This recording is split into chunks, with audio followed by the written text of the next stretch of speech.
So ప్రతి మనిషికి అంటే నాకున్న దీంట్లో నేనేం చెప్తానంటే first you try to live your life in a nice వే.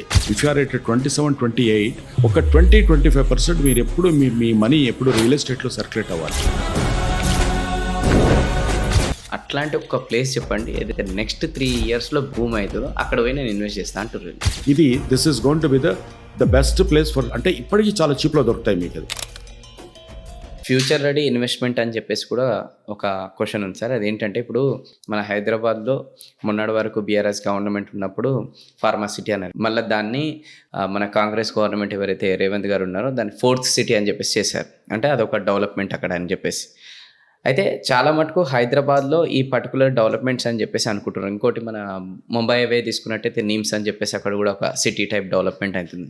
కానీ డిస్టిక్లో రూరల్ ఉన్న వాళ్ళకి ఎంతసేపు హైదరాబాద్ రిలేటెడ్ అంటే వాళ్ళకి అవగాహన లేదు. కాబట్టి ఇప్పుడు మీ ఎక్స్పీరియన్స్ని దృష్టిలో పెట్టుకొని చెప్పండి. ఈ 4th సిటీ ప్లస్ ఈ నిమ్స్ కూడా ఒక సిటీ లాగా అక్కడికి రాబోతుంది. ఇట్లాంటిది కాకుండా ఇంకేం సిటీస్ అనేది ఇప్పుడు రాబోతున్నాయి. ఎగ్జాంపుల్ వరంగల్ తీసుకున్నట్టయితే అక్కడ ఒక ఎయిర్పోర్ట్ కూడా వస్తుందని చెప్పేసి అక్కడ చెప్పారు. దాని తర్వాత అక్కడ కూడా ఒక సిటీ టైప్ అనేది ఫామ్ అవుతుంది కదా. అట్లాంటి కొన్ని సిటీస్ రిలేటెడ్ ఇక్కడ ఇంకా డెవలప్మెంట్ కాబోతున్నాయి. ఇక్కడ వరల్డ్ ఎకానమీని కనుక మనం చెక్ చేస్తే ఏ సిటీలో రియల్ ఎస్టేట్ గ్రోత్ రావాలన్నా కూడా, పాపులేషన్ పెరగాలన్నా కూడా అక్కడ ఉన్నటువంటి ఎకనామిక్ గ్రోత్ ఇంజిన్స్ ఏంటి అనేది ఉంటుందండి. మన ఇండియన్ పర్స్పెక్టివ్లో కనుక తీసుకుంటే ఇప్పటిదాకా ఉన్న వాటిలలో స్టార్టింగ్లో మ్యానుఫ్యాక్చరింగ్ సైడ్ ఉంటే అప్పుడు కోయంబత్తూర్ కానీ ఇంకోటి బాంబే టెక్స్టైల్ మిల్స్ కానీ తీసుకున్న, హైదరాబాద్లో కూడా మీరు ఐడియల్ కానీ బిహెచ్ఎల్ కానీ ఇలాంటివన్నీ తీసుకున్నప్పుడు ఆ ఏరియాలలో మన గ్రోత్ ఫ్యాక్టర్ ఉండేది. ఆ తర్వాత కనుక ఆఫ్ లైట్ కనుక మీరు తీసుకుంటే అంతా కూడా టెక్ డ్రివెన్ అయిపోయింది. ఎక్కడైతే టెక్నాలజీ ఉందో అక్కడ రేట్స్ అన్ని పెరిగాయి. విజయవాడ, పూనాలో కానివ్వండి, నోయిడా కానివ్వండి. సో ఇలా మనకు అన్ని చోట్లలో లేక్ సిటీ, కల్కట్టా తీసుకున్నా కూడా. సో ఇవన్నీ కూడా మనకు ఒక టెక్ రిలేటెడ్ ఉన్న వాటిలో 10, 20, 50, 100 కోట్లకు ఎకరం లాగా వెళ్ళడము దాంట్లో ఉంది. ఎందుకంటే అక్కడ అట్లా పనిచేసే వాళ్ళ ఇన్కమ్ కూడా అలా ఉంటుంది అనేది. అయితే ఫ్యూచరిస్టిక్గా ఉండేది ఏముంటుంది అంటే ఓకే, టెక్నాలజీకి దాదాపు దగ్గరకు వచ్చేసింది. అంటే ఒక నార్మల్ ఆర్డినరీ ఎలిమెంట్ కింద మారుతున్న రోజులు రాబోతున్నాయి.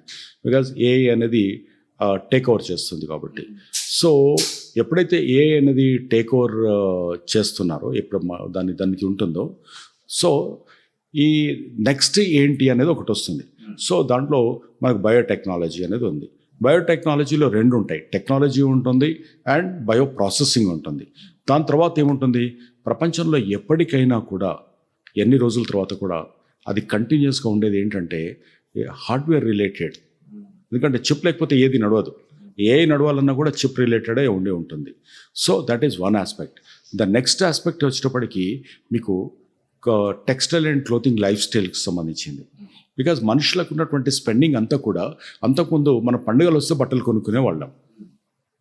ఆ తర్వాత మనం బట్టలు ఉండవా అంటే అదొక బహానాతోటి ఆ బట్టల షాపులు అన్నింటిలోకి మేజర్గా 80% ఆఫ్ ది సేల్స్ ఆ ఒక్క సీజన్లో ఉండేది. దసరా, దివాళీ, రంజాన్, క్రిస్మస్ లేదా సంక్రాంతి, ఉగాది ఎగ్జాంపుల్ చెప్తున్నాను. అంటే మనకు అప్పుడు ఉన్నటువంటి లిమిటెడ్ ఇన్కమ్ సోర్స్ ఉండేది కాబట్టి మనము బట్టలు కొనడము, కొత్త బట్టలు వేసుకోవడము అనేది ఒక వేడుక, ఒక రకమైనటువంటి బ్లిస్, ఒక సంతోషం అది. బట్ ఇవాళ అలా కాదు. క్యాజువల్ కొనుక్కుంటున్నాం, వస్తున్నాం, అది ఇట్స్ పండుగ ఇది ఉండాల్సిన పని లేదు. ఆ రోజు కొంటాం, నెక్స్ట్ డే మార్నింగ్ వేసేసుకుంటుంటాం. అంటే లైఫ్ స్టైల్ అనేది అంతగా మారిపోయింది అది. సో అక్కడికి వచ్చేటప్పటికి ఫుడ్ ప్రాసెసింగ్ కానీ, లైఫ్ స్టైల్ కానీ, వీటన్నిటికీ ఫ్యూచర్లో అంటే పాపులేషన్ పెరుగుతున్నంతసేపు ఫుడ్ అనేది చాలా ఇంపార్టెంట్ రోల్ ప్లే చేస్తుంది అది. సో ఫ్యూచర్లో ఏంటంటే ఒక హైదరాబాద్, మన రేవంత్ రెడ్డి గారు కూడా ఒకటి చాలా చెప్పి తర్వాత మిస్ అవుతుంది తను కూడా, ఏంటంటే తెలంగాణ యాజ్ ఇట్ ఈస్ తెలంగాణలో ఒక మాస్టర్ ప్లాన్ అనేది తెలంగాణ మొత్తాన్ని కలిపి చేస్తాననేది. That is how you should. కంట్రీలో ఒక కంట్రీ లాగా మనం ఆలోచించాలి. ఒక కంట్రీలోనే ఇంకొక కంట్రీ లాగా ఆలోచించాలి. అంటే ఒక సింగపూర్ మనకు వైశాల్యానికి, ఒక థైలాండ్ దానికి, లేదా ఇంకొక కంట్రీని తీసుకుంటే మనం ఆల్మోస్ట్ ఈక్వల్ చదరపు కిలోమీటర్ల వైజ్గా తీసుకుంటే కనుక మనం అంతే పరిధిలో ఉన్నాం మనం. అలాంటప్పుడు why can't be develop like a China model? అది ఒక్కొక్క డిస్ట్రిక్ట్లో ఒక్కొక్క స్పెషాలిటీతో లోకల్ ఉన్న దాంతో ఉంది. ఇప్పుడు కోల్ మైన్స్ ఉన్నాయి. కోల్ మైన్స్లో కోల్ మైన్ యాన్సిలరీ ఎటువంటి వాటిని మనం డెవలప్ చేసుకోవచ్చు. కోల్ యాష్ అనుకోండి, లేదా ఇంకోటి ఎలాంటివి డెవలప్ చేసుకుంటూ పోవచ్చు. ఫుడ్ బాగా వస్తున్నటువంటి, ప్యాడీ బాగా వస్తున్న చోట్లలో అక్కడ నుండి తీసుకొచ్చేసి మళ్ళీ లారీలలో గవర్నమెంట్ కొని పంపించే కంటే ముందు అక్కడ బై ప్రోడక్ట్స్ ఎన్ని రకాలుగా డెవలప్ చేయొచ్చు. సో ఇది ఇక్కడ ఈ ఇన్వెస్ట్మెంట్ లేదా ఇక్కడ ఫ్రీ బీస్ ఇచ్చేదంతా కూడా దాంట్లో పెట్టినప్పుడు డెఫినెట్గా ఉంటుంది ఇక్కడంతా కూడా. So as you rightly side ఇక్కడ 2 parts దాంట్లో క్వశ్చన్ 2 కింద డివైడ్ చేస్తే, ఒకటి ఫ్యూచరిస్టిక్గా అంత వచ్చిన తర్వాత పోయి మనం అక్కడ ఇన్వెస్ట్ చేయడం అనేది ఎలా ఏంటిది అనేది. ఇప్పుడు మనము బెంగళూరు హైవే నుంచి శ్రీశైలం రోడ్లో ఉన్నప్పుడు అక్కడ ఒక 5-6 ఏళ్ల కిందట కూడా మనకు ₹1,00,00,000 ఎకరం దొరికేదండి. ఇప్పుడు సడన్గా అది 10-12 crores అయిపోయింది. అంటే ఒక సైకిల్ ఎలా తిరుగుతుంది, ఒక క్లాక్ నీడిల్ ఎలా అయితే మనకు తిరుగుతుందో మనకు కూడా డెవలప్మెంట్ అనేది అలాగే ఉంటుంది. హైదరాబాద్ కనుక తీసుకుంటే first habits was the main city centre. అక్కడ నుండి పంజగుట్ట, సోమాజిగూడ, పంజగుట్ట నుండి మళ్ళీ ఫిలిం నగర్, బంజారా హిల్స్, మాదాపూర్, గచ్చిబౌలి, మళ్ళీ అలా అని శంషాబాద్ వైపు తిరుగుతుంది అది. So this is a clock wise అనేది మనకు క్వైట్ కామన్గా కనపడుతుంది. ఒకవైపు ఒక 40 kilometers or 50 kilometers పోయిన తర్వాత అక్కడ 100 kilometers పోదు అది. అక్కడ నుండి ఏమవుతుంది, మళ్ళీ నువ్వు మెట్రో వేయాలన్నా ఇలా స్ట్రైట్గా వేసుకుంటూ వెళ్ళరు, ఒక సర్క్యూట్ ఫార్మేట్లో ఉండాల్సి వస్తుంది. కాబట్టి మనకి దాని తర్వాత వచ్చేది ఏంటి, ఆ ఫ్యూచరిస్టిక్ కావాలన్నప్పుడు మన దగ్గర ఉన్నప్పుడు మీ రిక్వైర్మెంట్ కోసం ఇక్కడ కొనాలి, ఫ్యూచర్ కోసం మనం ఇక్కడ పెట్టాలి. షేర్ మార్కెట్లో 2 రకాల ఇన్వెస్ట్మెంట్స్ ఉంటాయి. మనకు డైలీ దాని గ్రోత్ని చూసి మనం మార్చుకునేది ఒకటి ఉంటుంది, లాంగ్ టర్మ్ ప్లాన్లో పెట్టుకుంటారు. ఇక్కడ కూడా లాంగ్ టర్మ్ ప్లాన్ అంటే ఇప్పుడు నేను పెట్టాను, నేను 10-20 ఏళ్ళు నేను మర్చిపోతాను అనుకునేలాగా ఉండాలి. అది 20 ఏళ్ళు కాకపోయినా కనీసం 10 ఏళ్లలో నీకు ఒక 10-15 times గ్యారంటీగా వస్తుందండి అది. ఈ రోజు కూడా నీకు ₹10,000 ఉన్నది ఉంటే డెఫినెట్గా ₹1,00,000 అయి తీరాల్సిందే. ఇక్కడ ఇప్పుడు ఇంకో దగ్గర ₹1,00,00,000 అయినప్పుడు ఇక్కడ 1,00,000 కదా. సో అదే ఎగ్జాంపుల్ మనం ఇక్కడ చూస్తాం. బంజారా హిల్స్లో 3.5 ఉంది, ఇవాళ గచ్చిబౌలిలో కూడా 3.5 ఉంది. 3.5 lakhs per square yard ఉంది. అంటే ఎందుకు వచ్చింది ఇక్కడ, మరి అక్కడ 3.5 అయినప్పుడు ఇక్కడ 10 lakhs ఉందా? కాదు, it has reached it's saturation. ఎందుకంటే ఇక్కడ ఒక క్యాప్ ఉంది, ఆ క్యాప్ ఫిలప్ అయిపోయింది. అందుకని ప్రతి వాళ్ళు కూడా ఏంటంటే అయిపోయినాక, యాజ్ యూ రైట్లీ సెడ్, అయిపోయినాక అప్పుడు పోయి నేను బాధపడ్డము, కొనడానికి ప్రయత్నం చేసి నీరసపడ్డము కాకుండా మనం ఫ్యూచరిస్టిక్ ఎక్కడ పెట్టుకోవాలనేది ఒక ఆలోచన ఉండాలి. రెండోది ఏంటంటే హైదరాబాద్ గ్రోత్ను కనుక తీసుకుంటే ఎక్కడైనా ఇవాళ కాకపోతే రేపు ప్రతి రోడ్డు మీదకి గ్రోత్ వచ్చి టచ్ చేయాల్సిందేనండి. ప్రతి చోట వచ్చి తీరాల్సిందే. ఎందుకంటే ఒకటే రోడ్లో 80-90 kilometers వెళ్ళేది. ఇక్కడ నుండి కర్నూలు దాకా పోదు. ఇక్కడ నుండి షాద్నగర్, జడ్చర్లో పోయిన తర్వాత then it will move left రైటో మళ్ళీ మూవ్ అవ్వాల్సిందే. సో ఈ సర్క్యూట్లో ఎక్కడన్నా ఉన్నప్పుడు నేను ఇక్కడ కొంటున్న ప్రాపర్టీ ప్రాపర్ ప్రాపర్టీయా కాదా అని చూసుకున్నప్పుడు అక్కడ 200, 300, 500 మీ దగ్గర డబ్బులు ఉన్నప్పుడు దాంట్లో కన్జర్వేటివ్గా ఉండకుండా నేను ఇంకొక 20 years నేను ఇన్స్టాల్మెంట్ కట్టుకునేది ఉంటుంది. ఒక ప్లాట్ నేను ఈఎంఐలో తీసుకున్నప్పుడు లేదా బ్యాంక్ లోన్లో తీసుకున్నప్పుడు, సో నేను తీసుకునేది 200 బదులు నేను ఒక 400 పెట్టుకుంటాను. ఈ ఈఎంఐలో పెద్దగా మార్పులు ఏమి ఉండవు, ఫ్లోటింగ్లో పెట్టుకున్న స్లైట్ చేంజెస్ ఉంటాయి. బట్ నా ఇన్కమ్ ప్రతి ఇయర్ ఒక 10%, 8%, 10% నా గ్రోత్ అయితే ఉంటుంది. ఈ లాజిక్ను మనం చాలామంది మిస్ అయిపోతారు. ఆ రోడ్ మ్యాప్ వేసుకోవడంలో చాలామంది మిస్ అవుతారు. నా దగ్గర ఇవాళ ఉంటే ఇదే ఉంటుంది 10 ఏళ్ల తర్వాత అనుకుంటారు వాళ్ళు. ఎంత నాకు వచ్చేది లక్షలో 30,000 పెట్టాలా, ఈ రోజు నా 1,00,000 10 ఏళ్ల తర్వాత అది 2 లక్షలు 3 లక్షలు ఉంటుంది. నువ్వు కొనేది కూడా ఇవాళ కనుక పెట్టుకుంటే అక్కడ నేను అది ఎలా ఎలివేట్ చేస్తుంది, ఎలా లిఫ్ట్ చేసి తీసుకెళ్తుందని అది ఆలోచించుకోవాలి. Right sir. అలానే ఇప్పుడు ల్యాండ్లో ఇన్వెస్ట్మెంట్ చేయాలనుకుంటే చాలా మటుకు జనాలకి, ఎస్పెషల్లీ లోవర్ మిడిల్ క్లాస్ జనాలకి జోన్స్ గురించి అవేర్నెస్ లేదనమాట. అంటే ఏ జోన్లో తీసుకుంటే మనం బెస్ట్ అని చెప్పేసి. సో జోన్స్లో కూడా like residential zone, commercial zone, దాని తర్వాత ఇండస్ట్రియల్ జోన్, అగ్రికల్చరల్ జోన్, దాని తర్వాత mixed use zone, special purpose zone, ఇట్లా చాలా జోన్స్ ఉన్నాయి కదా. సో ఈ జోన్స్ గురించి కూడా కొంచెం అవేర్నెస్ గురించి చెప్పండి సార్. ఇక్కడ ఏ జోన్స్ ఉన్నాయండి మీరు లేఅవుట్ అప్రూవల్కి వచ్చినప్పటికి ఓన్లీ అది it has to be in the residential zone. కాబట్టి మిగతా వాటన్నిటికీ మీరు if you are in to commercial or any other పర్పస్లో మనం పెట్టుకోవాలనుకుంటున్నప్పుడు ఆ జోన్ల గురించినటువంటి అవేర్నెస్ అవసరం. అది డెఫినెట్గా దాని గురించి కూడా మాట్లాడుకుందాం. ఆ పర్టికులర్ నామింక్లేచర్, ఆ పర్పస్ పెట్టడమే అది రెసిడెన్షియల్ అన్నప్పుడు నేను రెసిడెన్షియల్ జోన్లో ఉన్నది అనేది మాస్టర్ ప్లాన్ మనం పోవాల్సిన పని లేదు. హెచ్ఎండిఏలో ఉన్నటువంటిది కానీ, జిహెచ్ఎంసీలో ఉన్న పరిధిలో కానీ, డిటిసిపిలో ఉన్నటువంటి పరిధి, ఈ 3 మాత్రమే authorities. Either urban development authorities హైదరాబాద్లో అయితే జిహెచ్ఎంసీ, హెచ్ఎండిఏ, లేదా మనం మున్సిపాలిటీలోకి వెళ్ళినప్పుడు మున్సిపాలిటీస్, లేదా వరంగల్ అర్బన్ డెవలప్మెంట్ అథారిటీ కానీ, లేకపోతే ఆంధ్రాలో తీసుకుంటే మనకు తుడా, ఉడా, కూడా అలాంటివన్నీ ఉంటాయి మనకు. ఈ అర్బన్ డెవలప్మెంట్ అథారిటీస్ కానివ్వండి, లేదా directorate of country and town planning కానీ, ఈ రెండింటికే ఉంటుంది తప్ప గ్రామ పంచాయతీలు doesn't have any power to approve any layout. Zero, because they doesn't have any planning department అనేది ఉండదు. కాబట్టి అక్కడ ఉండేది village secretary is a non technical man and sarpanch is a elected person. కాబట్టి అక్కడ వాళ్ళ దగ్గర ఉండదు. కాబట్టి వాళ్లకు వాటిని అప్రూవ్ చేసేటువంటి అధికారం కానీ హక్కు కానీ వాళ్ళకి అక్కడ ఉండదు. సో ఒక లేఅవుట్ను అప్రూవ్ చేయాలంటే ఓన్లీ వీళ్ళు మాత్రమే చేయగలుగుతారు. ఒక లేఅవుట్ను ఒక దీన్ని చేయాలంటే వీళ్ళకు మాత్రమే వాటిని సెట్ బ్యాక్స్ కానీ లేదా అక్కడ పర్మిషన్స్ రూల్స్ను చూడడం కానీ వీళ్ళు మాత్రమే చేయగలుగుతారు. అంటే ఇక్కడ మనం ఏం ఆలోచించుకోవాలి, ఒక్కసారి పర్మిషన్ తీసుకుంటే ఆటోమేటిక్గా అది రెసిడెన్షియల్ జోన్లో లేకపోయినా కన్వర్ట్ అయిపోయినట్టే. Because you are buying a plot from an authority approved plotting development కానీ బిల్డింగ్ కానీ ఉన్నప్పుడు it is deemed as perfect. So అది కాకుండా మనం ఏదైనా ఉన్నప్పుడు రకరకాల లాగా అంటే as per HMDA norms, as per GHMC norms, as per DTCNP norms అంటారు. ఇలా టెక్నికల్గా చాలామంది చీట్ చేయడానికి ప్రయత్నం చేస్తారు. ఈ యాజ్ పర్ అనేది ఏంటో మనకు అర్థం కాదు. సో అటువంటి కొన్ని టెక్నికాలిటీస్ని పెట్టి ఆ లోగో పెట్టి యాజ్ పర్ అని కింద పెట్టి అలాంటి అన్నిటినీ కొంచెం మనకు కూడా అందరూ ఎడ్యుకేటెడ్ ఇవ్వాలి రేపు. కాబట్టి అలాంటి వాటిలోకి పోకుండా దానికి ఒక రేరా నెంబర్ ఉందా లేకపోతే హెచ్ఎండి అయితే కన్సర్న్ నెంబర్ ఉందా అనేది చూస్తే మిగతా హెడేక్స్ అన్ని మనం అప్పటికి కూడా ఇంకేదైనా ప్రాబ్లం రావచ్చు, ఏదో ఎప్పుడో ఉన్న లీగల్ లిటిగేషన్ రావచ్చు, ఇంకేదైనా రావచ్చు. At least you are 80-90% you are safe.